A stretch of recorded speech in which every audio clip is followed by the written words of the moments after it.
Hey, now we are discussing the phenomenon of woke and the book Saving the World from Madness. The video discusses the effects of woke ideology and its relationship to Christianity in society. It examines how woke culture has changed perceptions of race, gender, sexuality, and justice. With woke culture, traditional values such as family and Christian morality have come under threat, and many churches have had to or wanted to adapt to the new values. The source of this video is the book, Saving the World from Madness: Trump Defeating the Woke Ideology. The starting point of woke culture was completely acceptable, for example, improving the status of black people in society. Martin Luther King Jr.'s anti-racism sought a world where skin color would not affect equality. Such actions were completely acceptable and reasonable. But in modern woke culture, skin color, status, and sexuality are very important. They are really emphasized strongly. And people are also categorized and evaluated based on the same factors. And not just on these factors, but also on speeches, writings, friends, social media, and more. The Nazis also developed similar classifications of people in Germany. They also wanted to classify people by skin color, sexual orientation, body type, race, disability, age, and hair color. The idea was the same as it is today. Certain human characteristics were given pluses, others minuses. People's real-life situation, or what they are like as a person, was not considered. Everyone was a representative of their group, regardless of what they had done. Regardless of what kind of education they had, or what kind of thoughts or opinions they had. Canceling. A key tool of modern woke culture is cancellation. It was not part of the original woke phenomenon. Canceling aims to shut down the visibility and functioning of a target in public. A target, whether a person, company, or organization, can be a victim of canceling activism. This is especially true if someone accuses them of racism, sexism, homophobia, transphobia, anti-Muslim sentiment, or not supporting woke movements. Woke people define words that are not allowed to be used, words that are allowed to be used, and words that should be used. For example, the culture of the U.S. military was reformed under Obama to conform to the ideals of the woke ideology.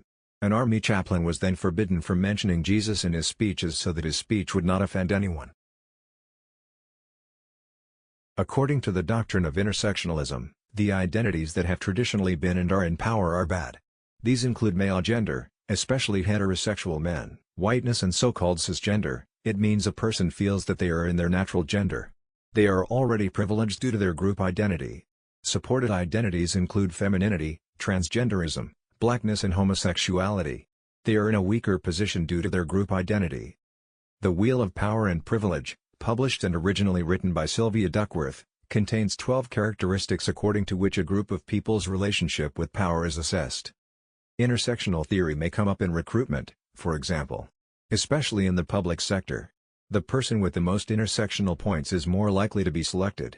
If two men apply for the same job and are equally qualified, a black homosexual will beat a white heterosexual. But if there were a black lesbian among the applicants, she would win. In universities, some are anxious and outraged if someone claims that a man cannot give birth, that there are only two genders, or that a man cannot menstruate. The person expressing such ideas causes such severe anxiety for other students that the student in question, by decision of the university administration, is excluded from the course lectures. Diversity, equity, inclusion, DEI, refers to the fair, often fairer to someone, treatment and full participation of groups of people who, for some historical reason, have been underrepresented or discriminated against because of their identity or disability. After Donald Trump was re-elected as president in 2024, many large U.S. companies such as Meta, Amazon, Walmart, and McDonald's abandoned their DEI policy. On January 20, 2025, Trump signed a presidential decree ending the favor of radical and wasteful government DEI programs. Body positivity is also one aspect in woke culture and a social movement that aims to gain equal respect and rights for all types of bodies.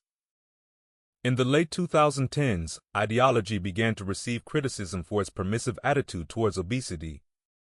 Critics believe that obesity is a health risk that people do not dare to talk about because even experts are afraid of violating a person's right to be exactly who they want. Somehow, anti-Semitism has also increased during the woke culture. The same group of people who participate in woke events also participate in anti-Semitic demonstrations. Hatred towards Israel has increased, especially for defending Arab attacks. Some people think that when Israel does something, all Jews in the world are responsible for it. Every Jew, no matter where in Europe, America, or elsewhere. They suddenly become the bearers of responsibility for Israel's actions in the world. As if Israel's violent actions were a bad racial trait of Jews. The safe space principles are a practical tool for creating a respectful and non-discriminatory environment. An idea is that everyone has the right to a safe workplace where they can be themselves and feel respected for who they are. Sydney nightclub Club 77 has introduced new safety rules aimed at preventing harassment. The rules say that reaching out to other people is welcome, but all contact must be based on verbal consent. This also applies to staring at someone from a distance, the rules say. Question raised. The guidelines said that staring from a distance is also prohibited, and that you should always ask permission first. So should you go and ask permission to stare first and then return to your seat to stare? Leftism and woke culture go hand in hand. Some have said that Christianity and socialism are close to each other because the early church members sold their houses and belongings, and the money was used according to the needs of each member. However, giving money to the church was voluntary. In fact, they are completely opposite. Christianity believes in a saving God, while socialism believes in a developing humanism. Communism, taken further, is based on complete and forced atheism. In Christianity, believers voluntarily shared their own property for the common good, while in communism, the property of others is forcibly distributed for the benefit of the political elite. Christianity is beginning to be seen as a religion invented by humans based on myths. Reasonable, well-educated, and well-taught people no longer believe the Bible's stories to be true. This will also apply to most members of the clergy. The clergy will divide into two groups. The majority will consider the Bible's stories to be ancient people's ideas about divinity, while a very small minority will believe that the Bible really is God's revelation to humanity. Churches are shy about their own Christian and biblical truth and religious content and prefer to remain silent about them and instead talk about some things that the public finds good. Many churches will not accept a speaker who condemns gay marriage or female priesthood. If the Apostle Paul suddenly appeared in our country, he would not be allowed to speak in many churches. What about Jesus? More info in the book, Saving the World from Madness, Trump Defeating the Woke Ideology. Thank you for watching.